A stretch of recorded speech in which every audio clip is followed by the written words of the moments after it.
plenty of goal in the forecast for Tuesday and Wednesday in the Champions League.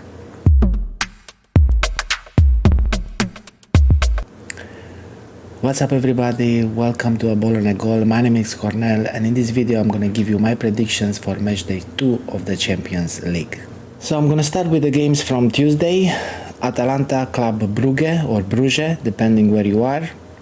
Atalanta is a team that really surprised me. I didn't expect them to be undefeated after 5 rounds in Serie A. Some might say that the schedule has been a little bit light, and it was. They did play Pisa, Parma, Lecce, Torino, all teams in about a half. But the last game, actually, they pick up a good result, 1-1 away at Juventus. De Ketelare will face his former club Brugge, who, by the way, did have the game of the season last week in the Belgian League, 5-5 with Westerlo. The striker Tresoldi finally picking up some form, getting on the score sheet with 2 goals, and they did win their last game last weekend 2-1 at Standard Liège, with Solis finally, in my opinion, the best player in the Jupiler Pro League so far, getting on the score sheet as well. I can see goals, both teams going at it, and I predict a 2-2 result between these two. Kairat Almaty Real Madrid, probably the worst performance under Xavi Alonso, with the exception of the quarterfinal from the Club World Cup against Paris Saint-Germain. Jude Bellingham looked lost, didn't know exactly what he's supposed to do, where he was on the field. Mastantuono kicking the ball in the stands in sign of frustration. Valverde passing the ball to himself, launching a counter-attack for Atletico Madrid at 5th goal. Vini, another mediocre performance, like pretty much the whole season so far.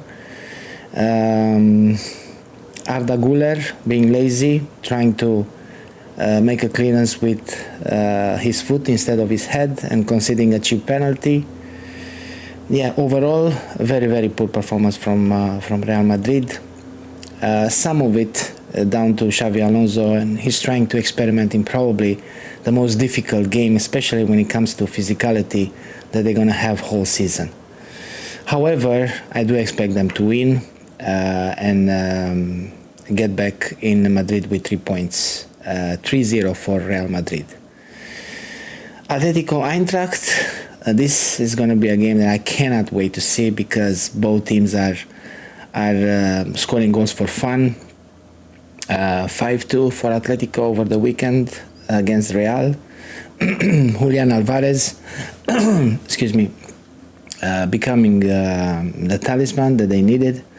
Griezmann finally get some play time, and Eintracht Frankfurt, scoring machine. If I'm not mistaken, 22 goals in 6 games so far. They put 5 past Galatasaray in the match day 1. They scored 6 over the weekend against Gladbach, who, by the way, I think is going to be a relegation battle. They also scored 3 against Union Berlin, a game that they have lost. So overall, yeah, they are getting ready to sell their next striker next summer, getting a lot of cash for it.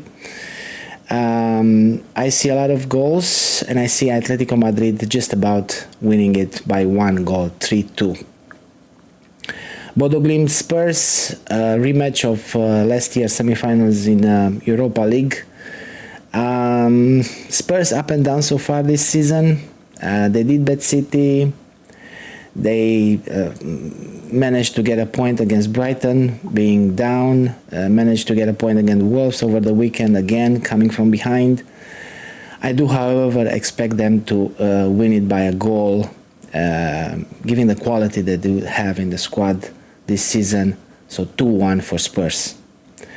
Chelsea Benfica, the return of Jose Mourinho to Stamford Bridge, this time as a Benfica coach. I cannot see him going defeated from over there. The only question I guess about Chelsea is if they're going to be able to finish the game with 11 players on the field.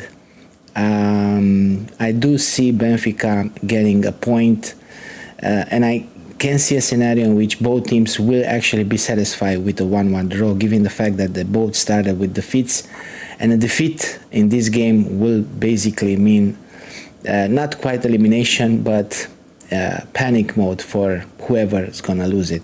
So I see, in my opinion, Chelsea Benfica 1-1. Galatasaray Liverpool. This is an interesting one. I've seen a lot of people struggling to assess the Turkish team, and I totally understand it. It's very frustrating because you look at the team, you look at the names and the way that they are playing in the Turkish Super League, which they dominate completely, and then you look at them playing in Europe, and it's a totally different team. My take on it is that, and I'm speaking about Galatasaray and Fenerbahce as well, they lack the ability to suffer, the ability to adapt, and I think more importantly, the discipline is required at this level of competition, which they don't have to have in the Turkish Super League. Especially when you have Icardi, Sane, and Osimhen up top, you're not going to defend from the front, obviously. They're not going to see deep anyway, so there you go. That's what happened 2 weeks ago in Frankfurt. I do, however, see them at home being a little bit more composed against the Liverpool side that, let's be honest, despite the fact that they are leading the Premier League, they haven't played so well this season. I'm assuming Ekitike will be back because Isaac looked a little bit tired, couldn't finish 90 minutes.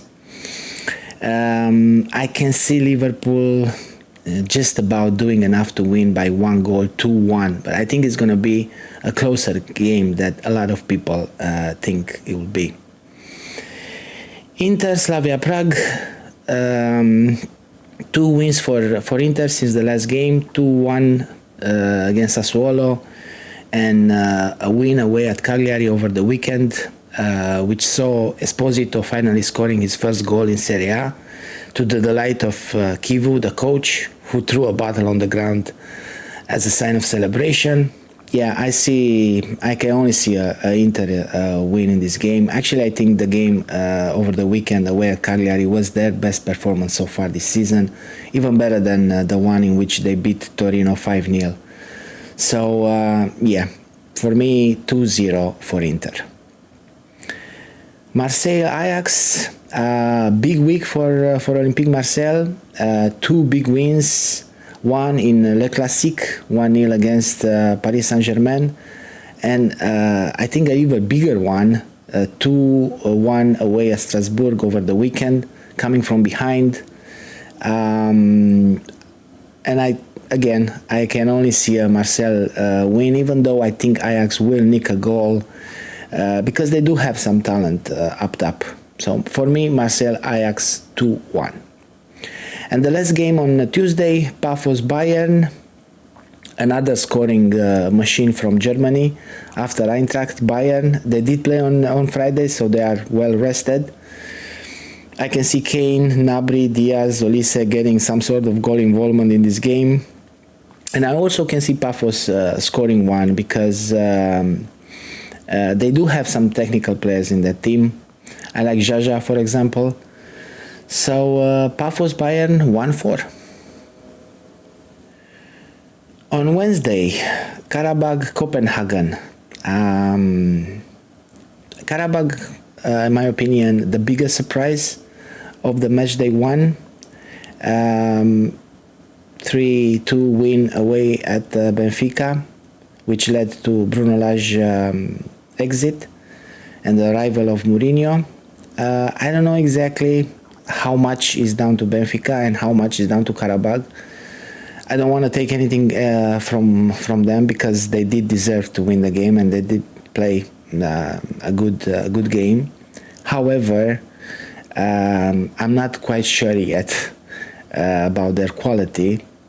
And at home with Copenhagen, I can see a 1-1. Again, Copenhagen, another team that lacks a lot of quality. They gonna score probably a header, which they always do, like they did in the first game as well, which they drew at home with Leverkusen. So for me, Karabakh Copenhagen 1-1. Royal Union Newcastle, two teams that like to keep things tidy and organized, good defensively, both of them. Big center backs that probably will try to score from corners and free kicks. Dan Burn and Burgess, the captain. I can see Newcastle winning it by 1-0 in the end.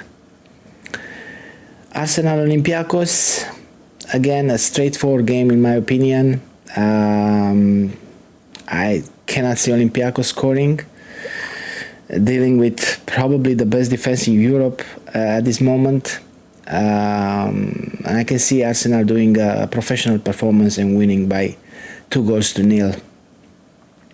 The big game on Wednesday, Barcelona Paris Saint-Germain. Lamine Yamal is coming back. Rafinha is injured. On the other side, Dembele, João Neves, Doué, all of them missed the last game against Auxerre, which they won at home 2-0. Although Auxerre had some chances, and I do believe that Chevalier, it's not an upgrade.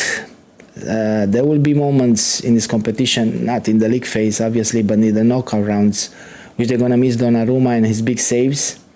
And I do see Barcelona winning it by 1-1. Leverkusen Eindhoven, two teams that kind of struggle.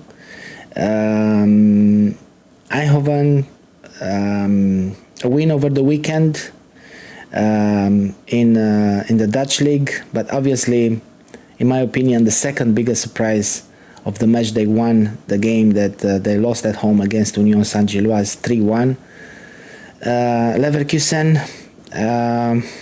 after all the exits, after the managerial changes, still they grabbed the win over the weekend 2-1 away at St. Pauli. Grimaldo being again involved in both goals and assists, and also had a free kick from which they scored the first one. Amazing free kicks so far this season, 3 goals. I can see a draw in this one, Leverkusen Eindhoven 2-2. Dortmund Bilbao, Girassi missed the game over the weekend, but no problem. Adeyemi is over there, Brandt is over there. Finally, Schlottenberg is back in the defense. Pretty soon, Schüller will be back as well. I think they kept 4 clean sheets in the Bundesliga. 4 wins after that 3-3 draw in the first round against St. Pauli.